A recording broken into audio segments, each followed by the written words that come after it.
officials. Total number of people examined was 119, including the then Chief Minister Shri K. Chandrasekhar Rao Garu, then Irrigation Minister Shri T. Harish Rao Garu, then Finance Minister Shri Etal Rajendra Garu.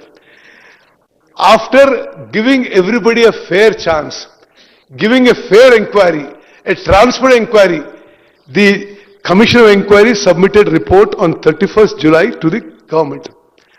Our government, on receiving the report, immediately formed a committee of 3 senior IAS officers to study the Commission's report and submit a summary to the Cabinet. The matter was placed before the Cabinet on 4th August 25. The Cabinet has resolved, దయచేసి ఈ సభలో ఉన్న సభ్యులందరూ గమనించాలి, రాష్ట్ర ప్రజలు గమనించాలి. అసలు మేము ఏ మాత్రం కక్ష సాధింపు ధోరణితో పోలేదు. ఒక పారదర్శకంగా నిజం తెలవాలని ధోరణితో ముందుకు పోయినాం. జరిగిన తప్పులు, జరిగిన నష్టం గురించి నిజం తెలవాలి అనే ఉద్దేశంతో మా ప్రభుత్వం ముందుకు పోయింది. క్యాబినెట్లో కూడా ఈ కమిషన్ రిపోర్ట్లో వెంటనే చర్యలపై ఏమీ మాట్లాడకుండా మరి క్యాబినెట్లో డిస్కషన్ చేసి ఆ తర్వాత ఇది శాసనసభలో ఈ కమిషన్ రిపోర్ట్ పెట్టి శాసనసభలో అందరి మరి అభిప్రాయం విని we will take the next course of action, next way forward అని చెప్పి స్పష్టంగా తెలియజేయడం జరిగింది. ఒక supreme court judge led commission of ఎంక్వైరీకి ప్రతిపక్షంలో ఉన్న పెద్ద మనుషులు చేసిన తప్పు సరిపోయినట్టుగా ఒక సుప్రీంకోర్టు జడ్జ్ లెడ్ ఆ కమిషన్ ఎంక్వైరీని కాంగ్రెస్ కమిషన్ అంటారండి. మీరు ఏమేమి మాట్లాడంటారండి? మీరు మీ వల్ల ఈ రాష్ట్రానికి శాశ్వతంగా నష్టం జరిగింది.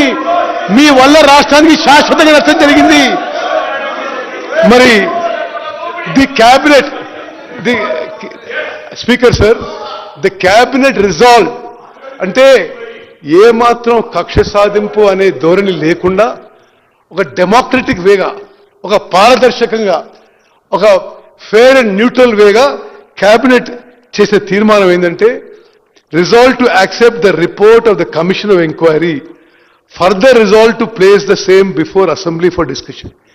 మేమేమో పూర్తి రిపోర్టు అసెంబ్లీలో పెట్టి చర్చించాలంటే ఈ పెద్ద మనుషులు కోర్టుకు పోయి ఆ రిపోర్టు మీద స్టే అడిగినరు, అసెంబ్లీలో రిపోర్ట్ పెట్టదని అడిగిందని చెప్తే మరి ఎవరు దాచిపెడుతుందో ఒక్కసారి మీరు ఆలోచించాలి.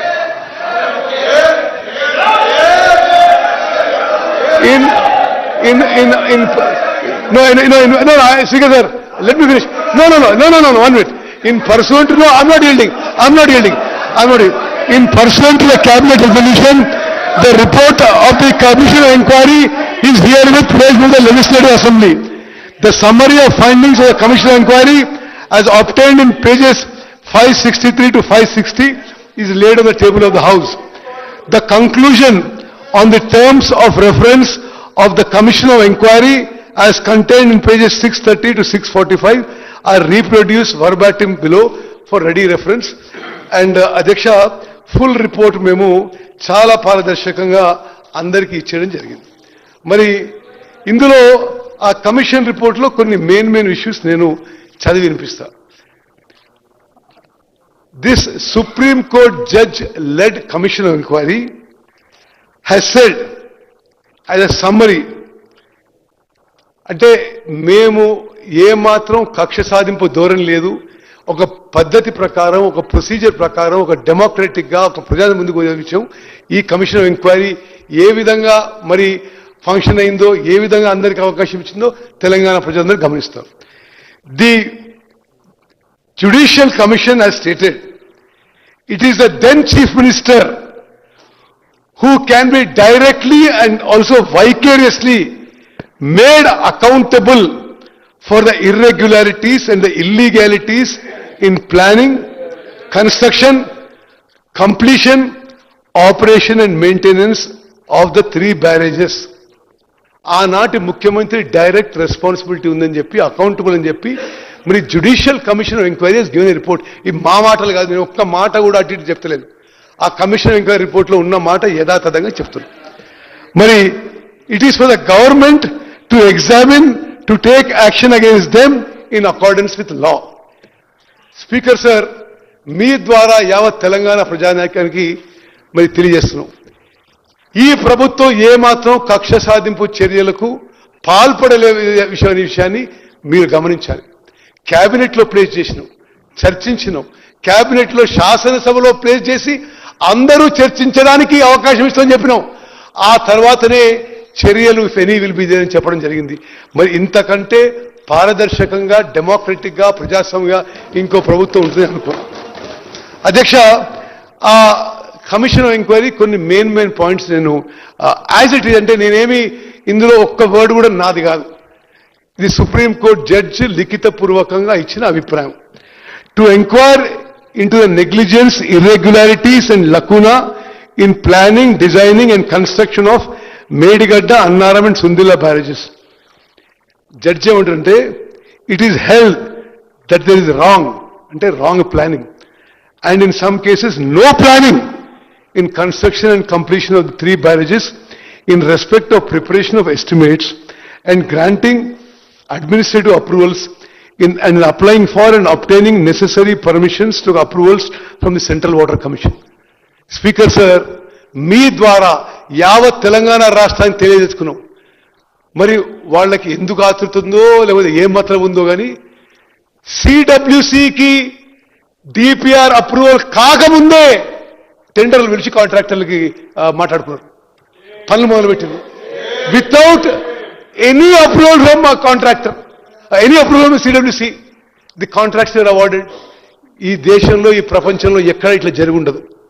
అదేవిధంగా ది ఎక్స్పర్ట్ కమిటీ, వారే నియమించిన ఎక్స్పర్ట్ కమిటీ ఎవరి గురించి అయితే మాజీ ముఖ్యమంత్రి కేసీఆర్ గారు శాసనసభలో చాలా గొప్ప మేధావులని, నైపుణ్యం ఉన్న వాళ్ళని, అనుభవం వాళ్ళని నేను కమిటీ పెట్టి వాళ్ళ ఒపీనియన్ ప్రకారం పోతున్నాడు, ఆ కమిటీ కూడా మేడిగడ్డ దగ్గర బ్యారేజ్ కట్టొద్దు అని స్పష్టంగా ఇచ్చిండ్రు. దెన్ వీళ్ళు ఏమన్నారు, ది తుమ్మిడేటి దగ్గర నీళ్ళు లేవు, అందుకోసమే మేడిగడ్డ దగ్గర కడుతున్నాం అని చెప్పినారు. ఆ రోజు తర్వాత కానీ జ్యుడిషియల్ కమిషన్ అన్ని రికార్డ్స్ పరిశీలించి the alleged non availability of water at Tummidihatti is not correct and not the genuine reason for construction of barrage of Medigadda. అంటే తుమ్మడిగట్టి దగ్గర మీరు నీళ్ళు లేవని మేడిగడ్డకి షిఫ్ట్ చేసిండ్రు. మీరు చెప్పిన కారణాలు కరెక్ట్ కాదు, తుమ్మడిగట్టి దగ్గర కూడా నీళ్లు ఉన్నాయి, మీరు అబద్ధాలు చెప్పిందని చెప్పి జ్యుడిషియల్ కమిషన్ లిఖితపూర్వకంగా పేర్కొన్నారు. మరి the decision of this is I am reading exactly the Judicial Commission report. The decision of construction of barrage at Medigadda and also at Annaram and Sundilla is solely of the then Chief Minister. This is Judicial Commission Vakya. Then second is that to inquire into the manner of award and execution of contract, including but not limited to deviations in the contract and following strict financial discipline in execution of such contract. Contract పద్ధతి, tendering process, వ్యాప్కోస్తో ఉన్న మరి DPR తీసుకున్న విషయం, అన్ని విషయాల్లో all norms have been violated అని చెప్పి judicial commission పేర్కొంది. అదేవిధంగా అసలు టెండర్ పద్ధతే ఈ కాళేశ్వరం ఇరిగేషన్ కార్పొరేషన్ పెట్టిన తర్వాత అసలు మీరు ఫాలో అయిన టోటల్ ప్రొసీజర్ ఇల్లీగల్ అని చెప్పడం జరిగింది. ఒక ఇల్లీగల్ ప్రొసీజర్ ఫాలో చేస్తూ 1,00,000 కోట్లు ఖర్చు పెట్టి, ఆ 1,00,000 కోట్లు ఖర్చు పెట్టిన తర్వాత బ్యారేజ్ కూలిపోయి, మరి ప్రభుత్వం ఏం చేయాలో అధ్యక్ష, మరి సభ్యులందరూ కూడా ఈ విషయాల్లో వారి అభిప్రాయం తెలియాలని మనం చేస్తున్నారు. అదేవిధంగా revise estimates 1, revise estimates 2 project cost పెంచుకుంటూ పోయిడు.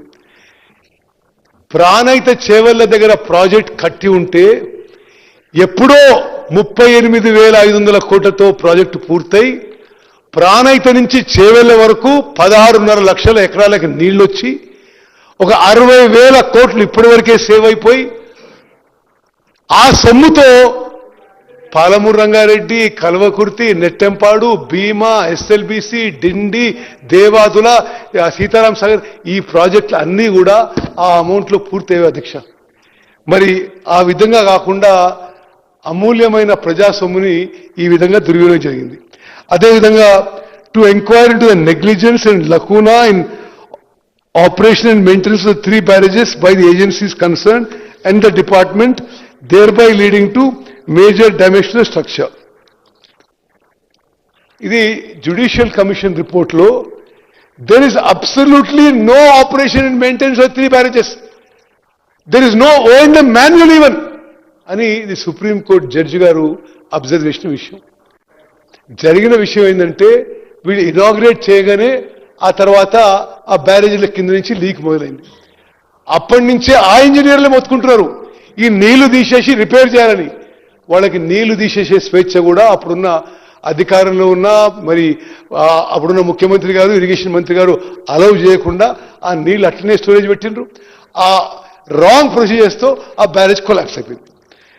దెన్ ఆల్సో ఇది జ్యుడిషియల్ కమిషన్ వర్డ్స్.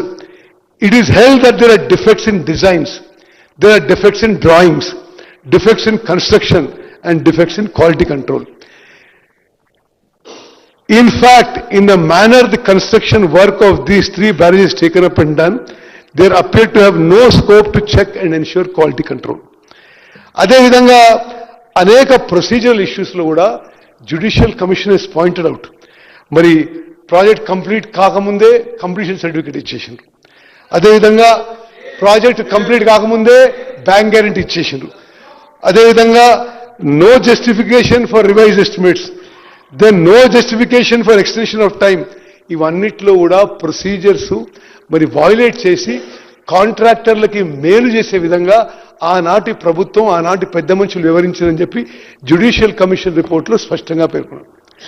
అదేవిధంగా the commission shall fix responsibilities for the lapses identified during its inquiry into the above matters and financial implication on the lapses identified.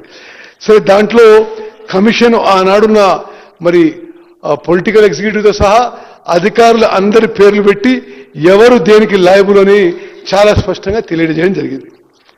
So నేను అవన్నీ పేర్లు చదివి మీ సమయం waste చేయను. Report already is placed in the house. All the engineers and IAS officers and the political executive, all their names are there. In this Judicial Commission report, the then Chief Minister has been directly held accountable and responsible for the collapse of the Medigadda barrage. The then Irrigation Minister has also been held responsible for lapses, and the then Finance Minister also has been held responsible for the lapses. Mari Adhyaksha,